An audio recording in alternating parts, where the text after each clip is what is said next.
multifaceted, very complex person under the simplicity of her smile and her ways. She was a wife and a mother, a grandmother, teacher, a socially involved Christian in the community, witnessing to pro-life, to peace, and helping others in difficulty.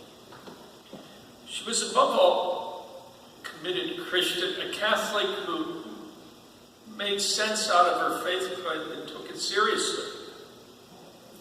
As she, as a young woman, as Father Tim mentioned, went off to Australia, the wilds of Australia. She met this smiling young man from Western Pennsylvania, from Newcastle, and within the year, as he mentioned, they decided to marry there, right there in New Guinea. But the missionary who was to preside, officiate their marriage, had never had a wedding quite like that. So they gave him instructions to, instead of him giving them instruction, I think they gave him instruction as to how the ceremony should go. Is that right, Ray?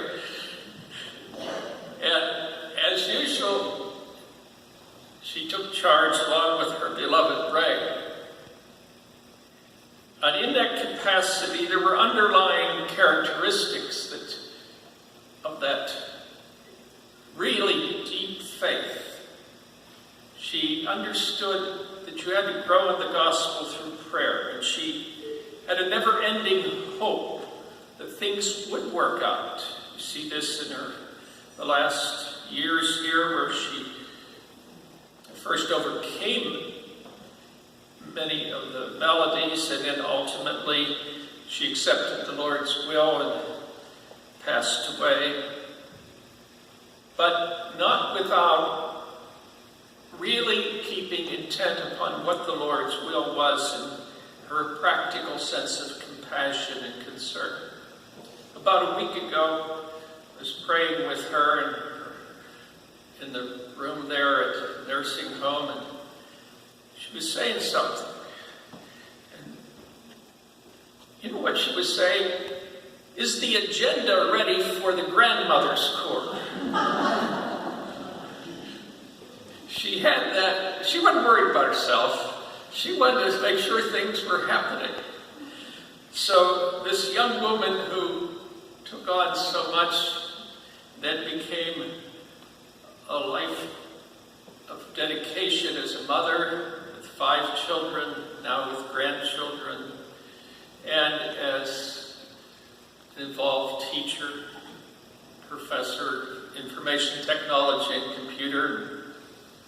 As Father mentioned, she even helped so much in getting the grandmother's story that was in print. Now, gradually, we're bringing it to the website that will be then promoted in the coming year. As she advanced in years, in age, and wisdom, there was a deep underlying pleasantness and sweetness to her charity and her kindness. And she always had that sense that St. John the 23rd had when he smiled, and what Pope Francis has so profoundly in his acts of mercy and compassion. She, along with some other women of the parish, was part of first of the CD of A, and an offshoot of that, said, isn't it important that we hand on our faith to the next generation? And after reflecting on the roles of grandmothers and grandparents in general, they said, let's form a group. So they did. And over the past 3.5 years, they formed the Grandmothers Corps, which is a very practical and marvelous, wonderful group of apostolic grandmothers who want to take charge. I always say that they're like a combination of the Marine Corps and the Peace Corps. They want to get things done. And so it is that they want the next generations to hear the faith,